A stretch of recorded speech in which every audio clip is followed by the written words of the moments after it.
ప్రస్తుత రోజుల్లో బంగారం ధరలు భారీగా పెరిగిపోతున్నాయి. చాలా మంది బంగారాన్ని కేవలం అలంకార వస్తువుగా మాత్రమే కాకుండా మంచి పెట్టుబడిగా కూడా భావిస్తున్నారు. అందుకే పండుగలు, వేడుకలు వంటి ముఖ్యమైన రోజులలో చాలా మంది బంగారం కొనడం అలవాటుగా మార్చుకున్నారు. ఇప్పుడు బంగారం ధరలు పెరుగుతూనే ఉండటంతో పెట్టుబడిదారులు బంగారం పైన ఎక్కువ పెట్టుబడి పెడుతున్నారు. ఈ సమయంలో కేవలం నగలు మాత్రమే కాదు, బంగారం కొనడం ఎక్కువ లాభదాయకంగా ఉంటుందని మార్కెట్ వర్గాలు చెబుతున్నాయి. అలా బంగారాన్ని పెట్టుబడిగా మార్చుకోవడం క్షేమమేనా అనే విషయంపై కేంద్ర ప్రభుత్వ ప్రధాన ఆర్థిక సలహాదారు వి అనంత నాగేశ్వరన్ ఆసక్తికర వ్యాఖ్యలు చేశారు.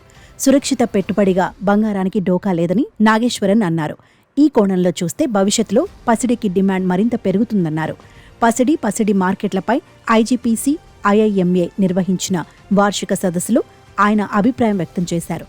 పెట్టుబడుల వివిధీకరణం కోసం చూసే ప్రతి మదుపరి పోర్టుఫోలియోలో బంగారం తప్పనిసరిగా ఉండాలన్నారు. స్టోర్ వాల్యూ, సాంస్కృతిక, మతపరమైన ఉత్సవాల్లో నగనే కాక పసిడి ప్రతి వ్యక్తి పెట్టుబడుల పోర్టుఫోలియోలో ఉండాల్సిన ఆస్తి అని ఆయన అన్నారు.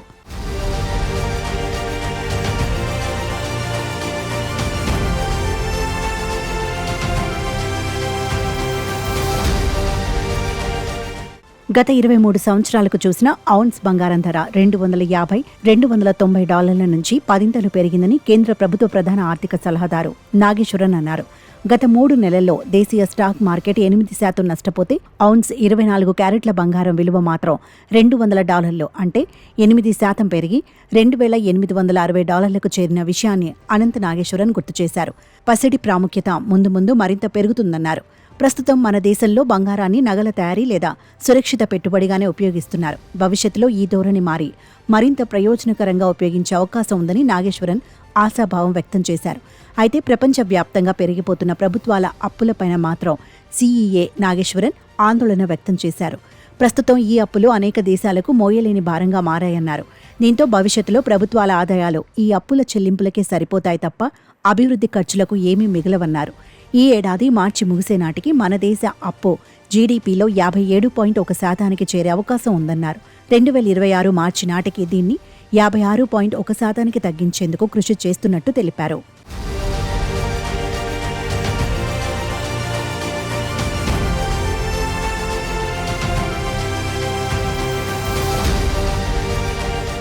ప్రస్తుతం దేశంలో 10 గ్రాముల 24 క్యారెట్ బంగారం ధర 85,600కు పైగా ఉంది. వెండి ధర కిలో $96,100. మునుపటితో పోలిస్తే ధరలు స్వల్పంగా పెరిగాయి.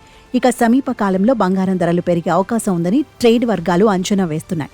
మధ్యలో హెచ్చుతగ్గులు కనిపించినా స్థూలంగా ధరల్లో పెరుగుదల ట్రెండ్ కనిపిస్తోందని అంటున్నాయి.